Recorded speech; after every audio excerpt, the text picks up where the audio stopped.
नमस्कार दोस्तों, मेरा नाम है कृष्णा। स्वागत है आपका friends at preparation YouTube channel पर। इस वीडियो को आप यूटिलाइज कर सकते हो किसी भी कॉम्पिटिटिव एग्जाम की प्रिपरेशन के लिए। क्वेश्चन को अटेम्प्ट करिए और एंड में अपने आंसर जरूर बताइए कि आप कितने क्वेश्चन के आंसर सही कर पा रहे हैं। चलिए फिर स्टार्ट करते हैं। With reference to Mahanadi river consider the following statement. इस क्वेश्चन में आपसे महानदी रिवर के बारे में पूछा जा रहा है और इसके रिगार्डिंग में आपके पास ये फर्स्ट स्टेटमेंट है और उसके बाद ये सेकंड स्टेटमेंट है और आपसे नीचे बोला जा रहा है कि आपको करेक्ट स्टेटमेंट चूज करना है। According to first statement, it rise from the place in Madhya Pradesh to south of Amarkantak, यानी कि इसका जो ओरिजिन प्लेस की बात की जा रही है कि मध्य प्रदेश में ये ओरिजिनेट होती है रिवर और ये अमरकंटक तक जाती है। और सेकंड स्टेटमेंट बोला जा रहा है the catchment area of the river basin extend over the Chhattisgarh, Orissa, Madhya Pradesh, यानी कि जिस एरिया में ये रिवर फ्लो करती है, अगर उसके बेसिन एरिया की बात करें तो उसमें ये छत्तीसगढ़ आ जाता है, उड़ीसा आ जाता है और उसके अलावा मध्य प्रदेश आ जाता है। ये आपसे सेकंड स्टेटमेंट में बोला जा रहा है। तो ये दो स्टेटमेंट आपके सामने, आपको चूज करना है करेक्ट स्टेटमेंट। ऑप्शन ए के अकॉर्डिंग फर्स्ट स्टेटमेंट करेक्ट है, ऑप्शन बी के अकॉर्डिंग सेकंड स्टेटमेंट करेक्ट है और ऑप्शन सी में आपसे बोला जा रहा है बोथ फर्स्ट एंड सेकंड दोनों ही स्टेटमेंट करेक्ट है। और ऑप्शन डी में आपसे बोला जा रहा है neither one not two, it means ये दोनों ही स्टेटमेंट गलत है। तो करेक्ट स्टेटमेंट क्या है ये आपको बताना है। तो इस क्वेश्चन की अगर करेक्ट आंसर की बात करें तो यहाँ पे आपको दोनों ही स्टेटमेंट गलत दे रखे हैं, तो आपका आंसर डी हो जाएगा। वो इसलिए होगा, तो सबसे पहले अगर हम महानदी रिवर सिस्टम की अगर बात करें तो इसके ओरिजिन प्लेस की बात करें तो ये ओरिजिन जो होता है ये छत्तीसगढ़ में होता है। छत्तीसगढ़ में एक प्लेस है सिवाहा, उस एरिया में ये रिवर स्टार्ट होती है। ये बस्तर हिल के आसपास का एक एरिया है, यानी कि आप मैप में अगर देखना चाहें तो ये छत्तीसगढ़ का मैप आप देख सकते हैं और इस एरिया में ये रिवर फ्लो करती है। और इसके अलावा ये जिस एरिया को ये कवर करती है, अगर हम उसकी बात करें तो ये मेनली छत्तीसगढ़ के बाद ये उड़ीसा की तरफ फ्लो करती है। और इसके अलावा ये जो महाराष्ट्र है, महाराष्ट्र वाला रीजन, एमपी वाला रीजन यानी मध्य प्रदेश वाला रीजन और कुछ कुछ झारखंड वाला रीजन, यानी कि इस सारे रीजन में फ्लो करते हुए आप कह सकते हो ये पूरा रिवर अपना एरिया कवर करती है।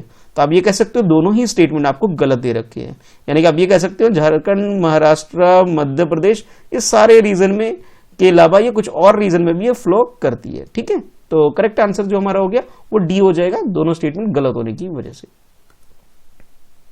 Consider the following statement. यहां भी आपके पास ये दो स्टेटमेंट है, ये फर्स्ट स्टेटमेंट है और ये सेकंड स्टेटमेंट है। According to first statement, the information fusion centre for Indian ocean region IFCIOR will serve the country that have wide shipping information exchange only, यानी कि एक सिस्टम के बारे में बात की जा रही है जिसे शॉर्ट में IFCIOR बोला जा रहा है। और ये हमारी कंट्री के जो साउथ वाला एरिया है, यानी कि इंडियन ओशन रीजन की बात की जा रही है कि इस एरिया में जो वाइड शिपिंग इंफॉर्मेशन एक्सचेंज करने का एक सिस्टम, एक सेंटर के बारे में आपसे डिस्कस किया जा रहा है। और सेकंड स्टेटमेंट में आपसे बोला जा रहा है India has a signatory of trans regional maritime network, यानी कि हमारी कंट्री इंटरनेशनल लेवल पर एक सिग्नेटरी है, यानी कि इसका एक पार्ट है इस ऑर्गेनाइजेशन का, इस एग्रीमेंट का, जिसका नाम है ट्रांस, यानी कि ट्रांस रीजनल मैरिटाइम नेटवर्क की हम बात कर रहे हैं। तो ये दो स्टेटमेंट आपके सामने है, आपको चूज करना है करेक्ट आंसर। ऑप्शन ए के अकॉर्डिंग फर्स्ट स्टेटमेंट सिर्फ करेक्ट है, ऑप्शन बी के अकॉर्डिंग सेकंड स्टेटमेंट करेक्ट है और ऑप्शन सी की बात करें तो दोनों ही स्टेटमेंट करेक्ट है। और ऑप्शन डी में आपसे बोला जा रहा है neither one not two, it means ये दोनों स्टेटमेंट गलत है। तो करेक्ट स्टेटमेंट क्या है ये आपको बताना है। अगर हम इंडियन ओशन रीजन की बात करें तो इस एरिया में जितनी ही कंट्री कवर होती है, मान लीजिए ये इंडिया का मैप आपको जो दिख रहा है, इसके आसपास का एरिया, यानी कि आप ये कह सकते हो श्रीलंका यहाँ पे मालदीव वगैरह हो गया, सिचली, यहाँ पे इस एरिया में हो जाता है। और इस एरिया में, इस रीजन में जो भी कंट्री आती है वो आपस में अपनी जो इन्फॉर्मेशन है मैरिटाइम नेटवर्क को ध्यान में जो एक्सचेंज करने का एक सिस्टम आप बोल सकते हैं, जो आपसे फर्स्ट स्टेटमेंट में बोला जा रहा था। यानी कि आप ये कह सकते हो फर्स्ट स्टेटमेंट यानी कि इन्फॉर्मेशन फ्यूजन सेंटर क्या करता है, इस एरिया में इंडियन ओशन के आसपास जितनी भी कंट्री है आपस में इस तरह की एरिया में जो भी इंफॉर्मेशन शेयर करने का काम करती है। तो फर्स्ट स्टेटमेंट करेक्ट है। अगर हम सेकंड स्टेटमेंट की बात करें, ये भी करेक्ट इसलिए है कि अभी रिसेंटली हमारी कंट्री ने एक सिग्नेटरी है बन गई है, यानी कि इसका पार्ट बन गई है, जिस और एग्रीमेंट का नाम आप बोल सकते हो कि ट्रांस रीजनल मैरिटाइम नेटवर्क। इसका इस एग्रीमेंट को अभी हमारी कंट्री ने साइन किया है और इसके अंदर जो टोटल कंट्री की बात करें 30 ऐसी कंट्री हैं जो इसकी सिग्नेटरी है, यानी कि जो इसके मेंबर बन चुके हैं और इसके रूल रेगुलेशन को फॉलो करते हैं।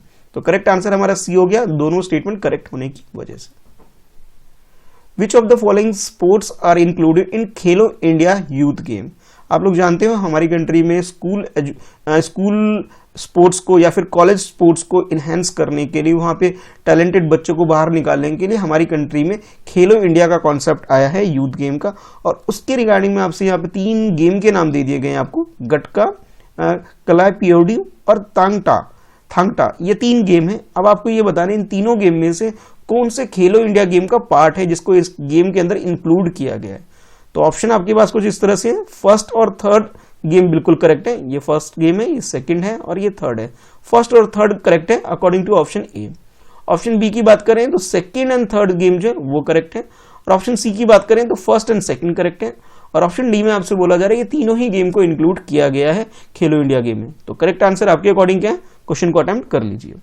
तो आप लोग जानते ही हैं कि हमारी कंट्री में खेलो इंडिया का कॉन्सेप्ट आया हुआ है, जिसके अंदर एक इंटरनेशनल लेवल का प्लेटफॉर्म प्रोवाइड करने के लिए स्कूल लेवल पर, कॉलेज लेवल के जो बच्चे हैं उनके लिए एक प्लेटफॉर्म क्रिएट किया गया खेलो इंडिया यूथ गेम, और इसके अंदर अलग अलग इवेंट होते हैं और खेला जाता है। और ये जो होता है कि हर स्टेट से एक पार्टिसिपेट करने के लिए टीम भी हमारे कंट्री में होती है जो कि पार्टिसिपेट करती है, उस हिसाब से उनकी रैंकिंग वगैरह भी डिसाइड होती है।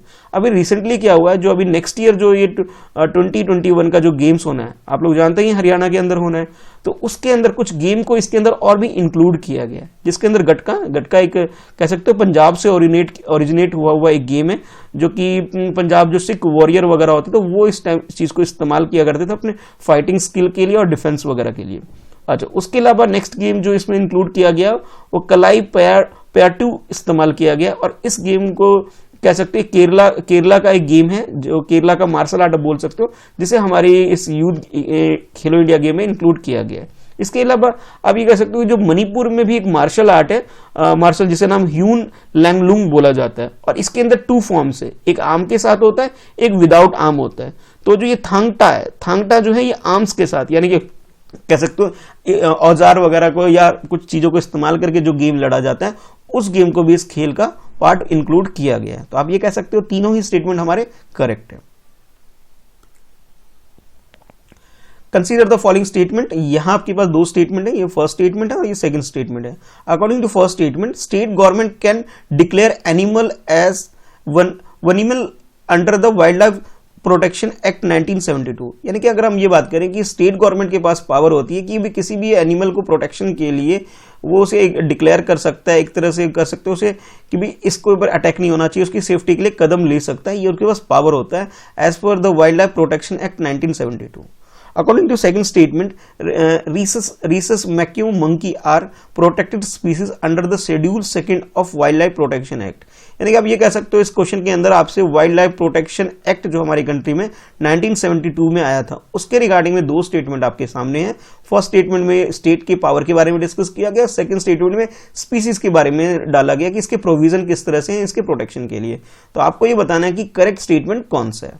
ऑप्शन ए के अकॉर्डिंग फर्स्ट स्टेटमेंट करेक्ट है, ऑप्शन बी के अकॉर्डिंग सेकंड स्टेटमेंट करेक्ट है, और ऑप्शन सी की बात करें तो दोनों ही स्टेटमेंट करेक्ट दे रखा है, और ऑप्शन डी में आपसे बोला जा रहा है neither one not two, it means ये दोनों ही स्टेटमेंट गलत है। तो करेक्ट स्टेटमेंट क्या है, क्वेश्चन को अटेम्प्ट कर लीजिए। तो वाइल्ड लाइफ प्रोटेक्शन एक्ट की अगर हम बात करें तो इसके अंदर जो दोनों प्रोविजन की बात की जा रही है, सबसे पहले बात कर लेते हैं फर्स्ट प्रोविजन की बात करते हैं, जिसके अंदर ये बात की गई कि स्टेट के पास पावर है कि वो इस तरह के स्टेप ले सकती है। स्टेट के पास ये पावर नहीं होती, ये बल्कि ये पावर सेंट्रल के पास होती है, और सेंट्रल ही डिक्लेयर करता है किस एनिमल को किस कैटेगरी के अंदर डालना है। तो आप ये कह सकते हो सेक्शन 62 के अकॉर्डिंग ये पावर किसके पास है, सेंटर के पास पावर है। तो फर्स्ट स्टेटमेंट तो हमारा गलत हो गया। हाँ, अगर हम सेकंड स्टेटमेंट की बात करें जिसमें रीसस मैक्यू मंकी की बात करें, तो इसके प्रोटेक्शन के लिए जो आपको दे रखा है कि ये शेड्यूल 2 के अंदर इस लिस्ट के अंदर से प्रोटेक्शन के लिए प्रोविजन बनाया गया है वाइल्ड लाइफ प्रोटेक्शन एक्ट 1972 के अंदर, ये बात बिल्कुल करेक्ट है। तो करेक्ट स्टेटमेंट सेकंड होने की वजह से बी हमारा आंसर हो जाएगा। कंसीडर द फॉलोइंग स्टेटमेंट, अब यहाँ पे आपके पास कुछ स्टेटमेंट आपको गिवन है, और स्टेटमेंट के बाद आपसे पूछा जा रहा है ये जो स्टेटमेंट आपके सामने है ये किस टॉपिक से, किस चीज को एलिब्रेट करते हैं, किसको एक्सप्लेन करते हैं, किससे ये रिलेटेड है, ये आपको बताना है। तो सबसे पहले एक एक करके जान लेते हैं। फर्स्ट स्टेटमेंट के अकॉर्डिंग इसमें ये, it is constructed that blend and the idea of commercial enterprise with the tenets of a charitable profiteer organisation. यानी कि इसके अंदर बात की जा रही है कि ऐसे कॉन्सेप्ट के बारे में बात की जा रही है जिसके अंदर चैरिटेबल फंक्शन की जाएगी या फिर एक ऑर्गेनाइजेशन क्रिएट किया जाएगा जो समाज की भलाई वगैरह के लिए काम करेगा। According to second statement, it is about the creating business model to resolve social social inequalities, यानी कि सामाजिक जो डिस्पैरिटी होती है, डिफरेंट होता है, जो अलग अलग फर्म का अलग होता है, या फिर लोगों के बीच में जो विषमताएं होती है, डिफरेंसेस होते हैं, उसको कम करने के लिए एक बिजनेस मॉडल आप इसे बोल सकते हो। यानी कि आप ये कह सकते हो सोशल इनइक्वालिटी को खत्म करके इक्वालिटी को लाना, ये इसके अंदर कॉन्सेप्ट होता है। और थर्ड आपसे बोला जा रहा है it help to succeed the economic initiative by the investments focusing on the social and environment mission। यानी कि ये एक तरह का एक इनिशिएटिव है, एक सक्सेसफुल इनिशिएटिव आप कह सकते हो, जिसके अंदर सोशल मिशन जो होते हैं, सोशल टारगेट जो होते हैं, उसको अचीव करना मेन मकसद होता है। तो यानी कि आपको ये बताना है ये तीनों जो स्टेटमेंट दे रखे किस टॉपिक से रिलेटेड है, किसको ये एक्सप्लेन कर रहे हैं, ये आपको बताना है। ठीक है, तो ऑप्शन ए के अकॉर्डिंग बोला जा रहा है कि ये सोशल एंटरप्रेन्योरशिप के बारे में बात की जा रही है इन तीनों स्टेटमेंट में। सेकंड आपसे बोला जा रहा है ऑप्शन बी में कि कंपेंसेट कैपिटलिज्म के बारे में बातचीत की जा रही है। और ऑप्शन सी में आपसे बोला जा रहा है ये सोशल कैपिटल के बारे में आपसे बोला जा रहा है। और ऑप्शन डी के according none of the above, यानी कि ये जो तीनों स्टेटमेंट है जो दे रखे आपको, इन जितने भी टॉपिक आपके पास ए बी सी के अंदर, इनमें से किसी से भी इसका कोई वास्ता नहीं है, किसी से रिलेटेड नहीं है। तो आपके अकॉर्डिंग करेक्ट आंसर क्या है, क्वेश्चन को अटेम्प्ट कर लीजिए।